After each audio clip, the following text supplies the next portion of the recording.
Ravi de vous retrouver pour ce nouveau numéro du Dessous des cartes. On démarre cette émission à Erevan, capitale de l'Arménie, d'où l'on voit une montagne située en Turquie, de l'autre côté de la frontière, le mont Ararat.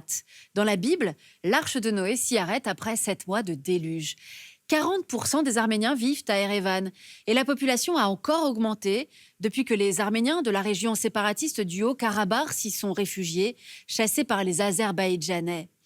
Après des mois de conflit, le Premier ministre arménien Nikol Pachinian a choisi de pacifier ses relations avec Bakou, quitte à leur céder du territoire. Certains dénoncent un renoncement à une nouvelle menace existentielle qui pèserait sur l'Arménie. L'occasion pour nous de revisiter l'histoire d'un pays, d'un peuple, les Arméniens, malmenés par l'histoire. Sortons nos cartes. L'actuelle République d'Arménie se situe en Asie occidentale. Elle a pour voisins la Turquie, la Géorgie, l'Azerbaïdjan et l'Iran. C'est un État enclavé situé sur un plateau, le plateau arménien, cerné par de hautes chaînes de montagnes, le Caucase au nord-est, les Alpes pontiques au nord-ouest, l'arc du Taurus et le Zagros au sud. Le relief intérieur du plateau arménien est constitué de hauts massifs montagneux, au premier rang desquels, on l'a dit, le mont biblique Ararat, qui culmine à 5165 mètres. 90% du territoire de l'Arménie actuelle se situe au-dessus de 1000 mètres. Malgré une situation géographique qu'on pourrait juger difficile, l'Arménie a su tirer profit de sa position de carrefour entre Orient et Occident pour développer une culture très riche et traverser les siècles, malgré les appétits féroces de ses voisins. Et c'est ce qu'on va voir maintenant. La présence des Arméniens dans la région en tant qu'entité culturelle et politique remonte au VIe siècle avant Jésus-Christ. On trouve leur délégation en bonne place dans les bas-reliefs de l'antique Persépolis.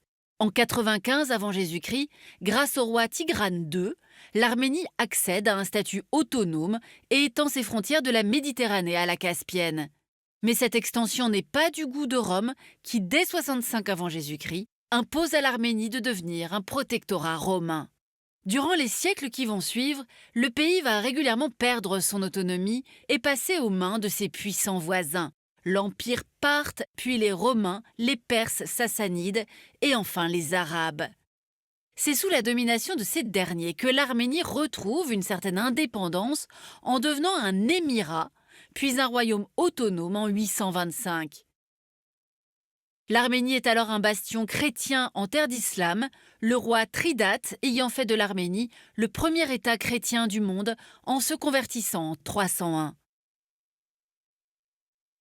Au début du XIe siècle, suite à l'invasion de la région par les Turcs seldjoukides, les Arméniens s'exilent massivement vers l'Europe et l'Anatolie, où ils fondent le royaume de Cilicie.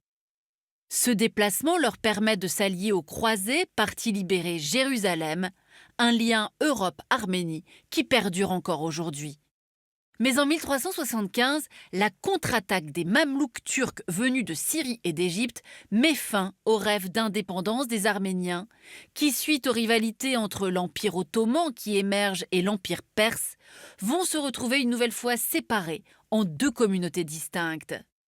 À partir du XIXe siècle, un nouvel empire entre en jeu qui va compliquer la donne, la Russie. En s'emparant du Caucase, elle chasse 500 000 musulmans, tchétchènes et circassiens vers l'Empire ottoman. Des exilés qui vont s'en prendre à la paysannerie arménienne, qui vit dans les provinces ottomanes, et participer aux massacres qui vont frapper la population arménienne. Des massacres qui deviennent systématiques avec l'accès au pouvoir du sultan turc Abdülhamid II. Entre 1894 et 1896, plus de 300 000 Arméniens sont massacrés, avec la complicité tacite de l'allié allemand. 1915, profitant du déclenchement de la Première Guerre mondiale, le gouvernement turc va plus loin dans le nettoyage ethnique du plateau arménien, en organisant déportations et massacres systématiques. Entre 1,2 et 1,5 million d'Arméniens périssent, un génocide non reconnu à ce jour par la Turquie. 1917, la révolution bolchevique va donner la possibilité aux populations du Caucase de s'autonomiser. 3 républiques vont voir le jour, la Géorgie, l'Arménie et l'Azerbaïdjan. Mais si les populations arméniennes du Caucase accèdent à une certaine souveraineté, la plus grande partie de la population arménienne vit encore dans les provinces ottomanes. Des provinces auxquelles les soviétiques renoncent définitivement lorsque les nationalistes turcs de Mustafa Kemal accèdent au pouvoir. Moscou préfère en effet une alliance avec Ankara à l'émergence d'une république arménienne forte, dominée par un courant bolchevique minoritaire. Kars, Ardahan et Igdir, avec la cité d'Ani et le mont Ararat, deviennent des territoires turcs. La province de la Kalkalak, peuplée de 72% d'Arméniens, est attribuée à la Géorgie. Tandis que le Nakhitchevan, peuplé à 50% d'Arméniens, est attribué à l'Azerbaïdjan par Moscou afin d'assurer son approvisionnement en pétrole azerbaïdjanais. Reste le Haut-Karabakh, peuplé à 94% d'Arméniens, qui obtient un statut autonome. Mais Staline, avec machiavélisme, en confie le contrôle aux Azerbaïdjanais. Et ce redécoupage voulu par Moscou dans tout le Caucase s'est évidemment accompagné d'importants transferts de population qui ont lesté le développement de la plus petite des républiques soviétiques et sont à l'origine du conflit qui oppose la République d'Arménie à l'Azerbaïdjan. C'est ce qu'on va voir maintenant. 1991, après 70 ans d'une tutelle soviétique qui a exercé une répression féroce contre l'Église et le nationalisme arménien, la République d'Arménie devient indépendante. Le Parlement régional de Stepanakert, capitale du Haut-Karabakh, qui réclame depuis 1988 son droit à l'autodétermination et son rattachement à l'Arménie plutôt qu'à l'Azerbaïdjan, proclame son indépendance. Bakou envoie ses troupes pour garder le contrôle du territoire, mais les forces arméniennes du Haut-Karabakh contre-attaquent et établissent une continuité territoriale avec l'Arménie. Un statu quo diplomatique s'installe au profit de l'Arménie en 1994.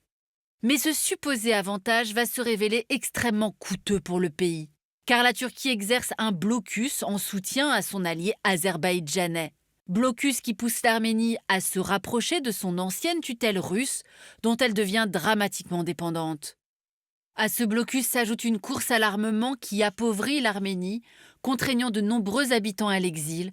Entre 700 000 et 1,3 million d'Arméniens ont quitté leur pays depuis 1991. Ils viennent s'ajouter à l'importante diaspora arménienne éparpillée dans le monde entier. Une diaspora qu'on estime à 7 millions d'individus quand la République d'Arménie ne compte que 3 millions d'habitants. L'arrivée de Vladimir Poutine au pouvoir en 2000 permet aux Arméniens de maintenir un statu quo sur le Haut-Karabakh sur fond de conflits larvés avec l'Azerbaïdjan.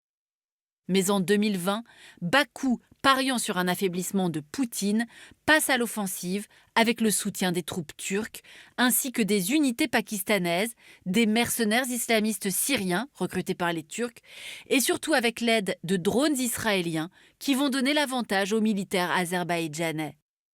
En entrant dans ce conflit, Ankara entend ouvrir un foyer de déstabilisation dans le Caucase du Sud afin de pousser la Russie à négocier des zones d'influence comme en Syrie.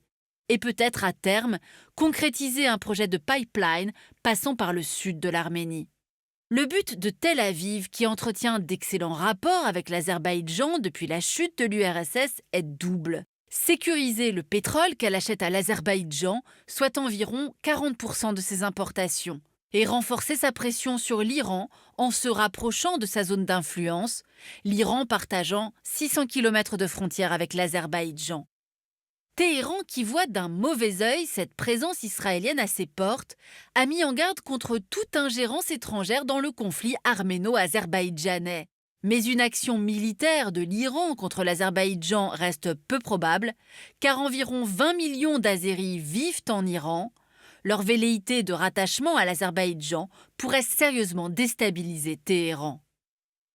Entre 2020 et 2023, Bakou prend le contrôle de 200 km² de territoire, tout en exerçant une pression constante contre les habitants du Haut-Karabakh. Tirs de snipers, blocus énergétiques et de vivres de première nécessité. L'allié russe, qui possède pourtant des troupes sur place, laisse faire. Un laisser-faire qui s'apparente à une démission pure et simple avec le déclenchement de la guerre en Ukraine. Poutine a besoin de l'intégralité de ses troupes et de préserver ses relations avec Bakou, par où transite discrètement son pétrole vers l'Europe pour échapper aux sanctions occidentales. En septembre 2023, le gouvernement autonome du Haut-Karabakh tombe, abandonné par Erevan. La quasi-totalité de sa population, soit 100 000 personnes, prend la route de l'exil. Fragilisée, devant faire face à de nouvelles revendications de Bakou dans la région du Tavouche, sans l'aide de la Russie, l'Arménie cherche de nouveaux alliés et se tourne vers l'Union européenne, où vit une part importante de sa diaspora, vers l'OTAN en menant des manœuvres avec les États-Unis, mais aussi plus étonnamment vers l'Inde ou vers l'Iran. Car New Delhi, voilà une façon de contrer son ennemi pakistanais qui a soutenu l'Azerbaïdjan lors de son offensive contre l'Arménie. L'Iran, de son côté, où vit une importante communauté arménienne depuis le XVIe siècle, voit dans ce rapprochement une opportunité de rompre son isolement économique et surtout de contrer le rapprochement entre Erdogan et Aliyev, qui rêvent d'une jonction turco-azerbaïdjanaise via le Nakhitchevan. Alors dans ce contexte, les Européens sont-ils aux côtés de l'Arménie? Si l'Union européenne aide Erevan par divers moyens, il n'y a pas eu de sanctions de l'UE contre Bakou lors des crises du Haut-Karabakh. Pour certains analystes, cela s'explique notamment par la dépendance des 27 au gaz azerbaïdjanais, particulièrement depuis la guerre en Ukraine et le sevrage des hydrocarbures russes. Nous avons préparé avec lui cette émission. Le chercheur Tigran Yegavian signe cette géopolitique de l'Arménie, préfacée par Gérard Chalian. Ainsi s'achève ce nouveau numéro du Dessous des cartes. Rendez-vous bien sûr la semaine prochaine, même endroit, même heure. Et d'ici là, retrouvez l'ensemble de nos vidéos sur nos réseaux sociaux et sur arte.tv. Et n'oubliez pas de vous abonner à notre newsletter. À bientôt.